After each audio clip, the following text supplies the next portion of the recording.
आज के समय में भूत प्रेत अंधविश्वास के रूप में देखे जाते हैं। पर कुछ लोग ऐसे भी होते हैं जो भूत प्रेत के अस्तित्व को नकार नहीं सकते। कुछ लोग पढ़े लिखे होते हैं जिन्हें भूत पर विश्वास होता है, पर फिर भी वो आत्माओं के अस्तित्व को नकार देते हैं, क्योंकि उनको पता है अगर वो किसी के सामने इस बातों का जिक्र करेंगे, चाहे सामने वाला इस बातों पर विश्वास करता ही क्यों ना हो, वो यही बोलेगा कि पढ़े लिखे होने के बाद भी आप कैसी बात कर रहे हैं। और लोग अपने आप को गंवार समझे जाने के डर से भी इस बातों का जिक्र नहीं करते। मैं आज ऐसी ही एक बात का वर्णन करने जा रहा हूँ, जिसे सुनने के बाद आपको क्या लगता है आप कमेंट करके ज़रूर बताएं। खैर, मैं भी तो ऐसी बातों को नहीं मानता हूँ, पर कभी कभी ऐसी घटना घट जाती है जिसके बाद हम इस भूत प्रेत की बातों को नकार भी नहीं सकते। यह बात कुछ 15-16 साल पहले की है। मैं जिस जगह पर काम किया करता था वहीं पास में एक फ्लैट किराए पे लिया हुआ था। इस फ्लैट पर मैं अकेले ही रहता था, पर कभी कभी कुछ दोस्त भी आते रहते थे। इस फ्लैट में एक बड़ा सा हॉल था और इसके सामने एक बाथरूम और एक रसोई घर भी था। एक छोटे से परिवार के लिए यह फ्लैट बहुत अच्छा था। और सबसे खास बात तो इस फ्लैट की यह थी, ये चारों ओर से खुला खुला था। मैं आपको बता दूं, इस फ्लैट का हॉल बहुत बड़ा था और इसके पीछे शीशे के 2 दरवाजे लगे थे। पर मैं इस हॉल के पिछले भाग को बहुत कम ही खोलता था, क्योंकि अगर कभी गलती से ये खुला रह गया तो बंदर अंदर आ जाते थे और बहुत सारा सामान इधर उधर कर देते थे। आप सोच रहे होंगे कि बंदर कहाँ से आ जाएगा, तो मैं आपको बताना भूल गया कि हमारा फ्लैट शहर के एकदम किनारे था, जहाँ पर कई सारे पेड़ पौधे और जंगली झाड़ियाँ भी थीं। मेरे फ्लैट से नीचे झांकने पर सांप बिच्छू का दिखना तो आम बात थी।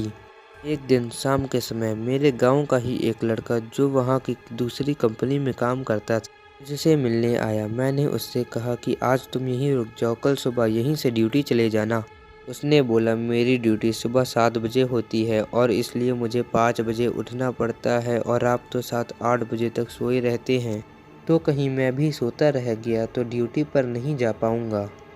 बात का जवाब देते हुए मैंने कहा कि तुम सुबह 5 बजे का अलार्म लगा लेना और अपने लिए जल्दी उठ कर के टिफ़िन भी बना लेना, पर एक काम करना, मुझे जगाना मत।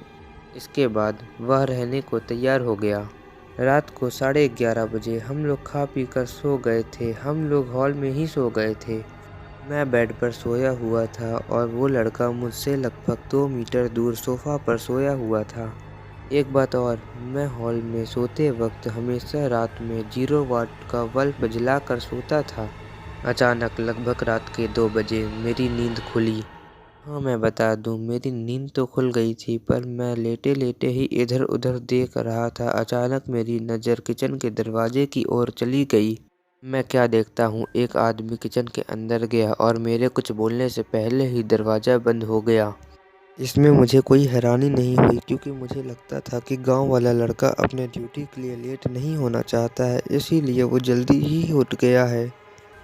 मैंने गांव वाले लड़के को देखा नहीं था, फिर भी मेरे दिमाग में एक बात तो उठ रही थी, अरे ये क्या। अचानक किचन का दरवाज़ा फिर से खुलता है और किचन से एक आदमी निकल कर के बाथरूम के अंदर घुस जाता है और बाथरूम का दरवाज़ा बंद हो जाता है। क्योंकि वो गांव वाला लड़का रिश्ते में मेरा बेटा लगता है, इसलिए मैंने उससे कुछ नहीं कहा। पर थोड़ी देर में मुझे गुस्सा आ जाता है और मैंने घड़ी की ओर देखा और कहा, अरे अभी तो 3 भी नहीं बजे हैं और तुमने खटर पटर शुरू कर दिया। और इतना कहते ही मेरे दिमाग में यह बात आई कि मैं इसे क्यों कह रहा हूँ, या तो सो रहा है। अब तो मैं फटाक से खड़ा हुआ और खट से दौड़कर उस बच्चे को जगाया। वह आंखें मसलते हुए उठा और मैंने उसे कुछ बताए बिना बस इतना पूछा कि क्या तुम 2-3 मिनट पहले जागे थे। उसने बोला नहीं और फिर से सो गया। अब मेरे समझ में कुछ भी नहीं आ रहा था और मैं उठा, कमरे की सारी लाइटों को जला दिया। अब हॉल में पूरी तरह से उजाला था और मेरी नज़र कभी बाथरूम के दरवाजे पर जाती तो कभी किचन के दरवाजे पर अब दोनों दरवाजे पूरी तरह बंद थे। मैं हिम्मत करके उठा और जाके बाथरूम के दरवाजे को खोला। मैंने बाथरूम में लगी सारी लाइटों को जला दिया और अंदर देखा, पर वहाँ कोई नहीं था। अब मैं क्या करूं? मेरी नींद तो एकदम उड़ सी गई थी। इस बात को बीते लगभग 1 महीने हो गए थे और रात को कभी मुझे इस चीज़ का अनुभव नहीं हुआ। एक दिन मेरे गांव के 2 लोग मेरे पास आए। उनमें से एक को विदेश जाना था और दूसरा उसे छोड़ने आया था।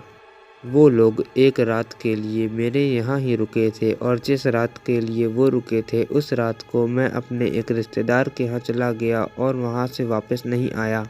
सुबह जब मैं अपने रूम में पहुँचा तो वो लोग तैयार होकर बैठे थे और मेरा ही इंतज़ार कर रहे थे। उन्हें देखकर ऐसा लग रहा था कि वो बहुत ही डरे हुए और उदास हैं। मैंने उन लोगों से पूछा कि फ़्लाइट तो कल है, तो आज आप लोग कहाँ ठहरेंगे? उनमें से एक ने कहा, रोड पर सो लेंगे, पर इस कमरे में नहीं। ये सुनकर अचानक मुझे 1 महीने पहले की घटना याद आ गई। मैंने सोचा मेरे तरह कहीं इन लोगों ने भी तो कहीं इस फ्लैट में कोई अजीब आत्मा तो नहीं देख ली। मैंने उन लोगों से पूछा कि आखिर बात क्या हुई है। उनमें से एक आदमी बोला कि रात को एक व्यक्ति हमारे पास आया और हमें जगाया और कहा कि चलो कंपनी में चलते हैं, मेरा पर्स वहीं छूट गया है। फिर मैं थोड़ा डर गया और इसको भी जगा दिया। इसने भी उस व्यक्ति को देखा और वो व्यक्ति एकदम सीधा साधा लग रहा था। हम लोग एकदम डर गए क्योंकि हमें इसके बाद वह व्यक्ति किचन में जाता हुआ दिखाई दिया और फिर वो किचन से बाहर निकला और इधर हम लोग का डर के मारे बुरा हाल था, क्योंकि वह व्यक्ति हमें किचन के अंदर जाते हुए तो दिखाई दिया था पर किचन से बाहर आते हुए हमने उसे नहीं देखा।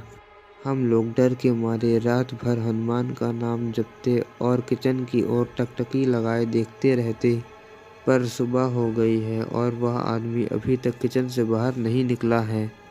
अब तो मैं भी डर गया और उन दोनों को साथ लेकर सीधे किचन का दरवाज़ा खोला, पर किचन में कोई नहीं था। हाँ, पर किचन में हमने गौर से छानबीन की तो हमने पाया कि किचन में कुछ तो गड़बड़ है। हमने फ्रिज में कुछ टमाटर रखे हुए थे, पर जब हमने फ्रिज खोल करके देखा तो वो टमाटर गायब थे। टमाटर के कुछ बीज, रस आदि वहीं गिरे हुए थे और इसके साथ ही किचन में कुछ अजीब गंध फैली हुई थी। खैर पता नहीं ये हम लोग का कोई वहम था या असल में कोई आत्मा हमारे रूम में आई हुई थी। मैंने इससे छुटकारा पाने के लिए उस फ्लैट को छोड़ दिया और जाकर दूसरे बिल्डिंग में रहने लगा। तो दोस्तों, कैसी लगी आपको ये कहानी? अगर आपको ये कहानी पसंद आई है तो कमेंट करके ज़रूर बताएं। इस वीडियो को एक लाइक कर दें, बिकॉज लाइक से बहुत ज़्यादा मोटिवेशन मिलती है हमें नई वीडियो बनाने के लिए। इस वीडियो को शेयर करें ताकि ये कहानी और लोगों तक भी पहुंच सके। दोस्तों, मैं आपको एक बात और बता दूं, ये कहानी मेरी नहीं है। ये कहानी मैंने इंटरनेट से पढ़ी है और बस आपको सुनाई है।